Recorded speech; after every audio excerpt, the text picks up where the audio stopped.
नमस्कार, मेरा नाम डॉक्टर एसपी वर्मा है।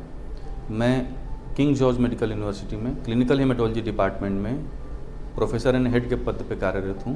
आज मैं आप लोगों से हीमोफीलिया के बारे में बात करना चाहूँगा।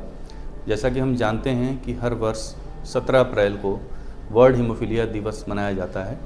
यह दिवस इसलिए इम्पॉर्टेंट है क्योंकि इस दिन हम लोग ब्लीडिंग डिसऑर्डर्स, हीमोफीलिया एवं रेयर ब्लीडिंग डिसऑर्डर्स के बारे में अवेयरनेस क्रिएट करते हैं। सब लोगों को बताते हैं कि इस बीमारी को कैसे पहचाना जाए, इसके लक्षणों को कैसे पहचाना जाए। तो हीमोफीलिया एक जेनेटिक डिसऑर्डर है और यह प्रायः जो है मेल्स में होता है। जो फीमेल होती हैं वो इनकी कैरियर होती हैं और इस रोग के मुख्य लक्षण जो हैं वो हैं ब्लीडिंग मैनिफेस्टेशन।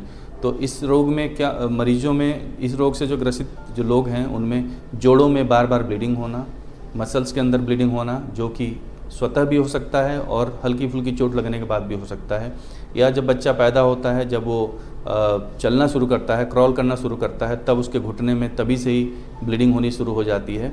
ये बहुत शुरुआती लक्षण होते हैं। या कहीं पे चकत्ते बन जाना, बड़े बड़े, अगर कहीं कट जाए तो वहाँ से ब्लीडिंग होना, जो कि ब्लीडिंग जल्दी रुके ना, जिसके लिए आपको मेडिकल हेल्प लेनी पड़े।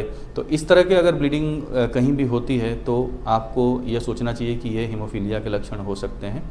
ऐसी कंडीशन में या तो आप अपने जो फिजिशियन हैं, प्राइमरी फिजिशियन, उनको दिखाएं और उनसे सलाह लें, या जितने भी मेडिकल कॉलेजेस हैं जहाँ पर हीमोफीलिया की डायग्नोसिस और इलाज की सुविधा उपलब्ध है, उन सेंटर्स पे आप डायरेक्टली भी जा सकते हैं। जैसे कि किंग जॉर्ज मेडिकल यूनिवर्सिटी है, SGPGI है, RML इंस्टीट्यूट है। तो ये सारे बड़े जो टर्शरी केयर सेंटर, जो सरकारी हॉस्पिटल्स बड़े हैं, यहाँ पे इस रोग से संबंधित जांच और इलाज की सुविधा उपलब्ध है।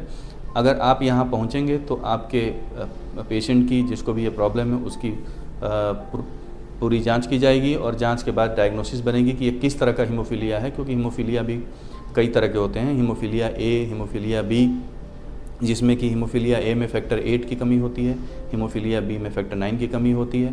तो उसकी जांच करके, बहुत सरल तरीके से उसकी जांच करके डायग्नोसिस बन जाती है और डायग्नोसिस बनने के बाद इसके फैक्टर्स अवेलेबल हैं हम इन सेंटर्स पे।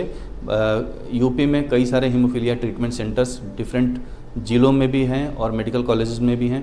जो भी आपके घर के पास सेंटर होगा वहाँ से आपको फैक्टर्स दिए जाएंगे और इस बीमारी का इलाज किया जाएगा। धन्यवाद।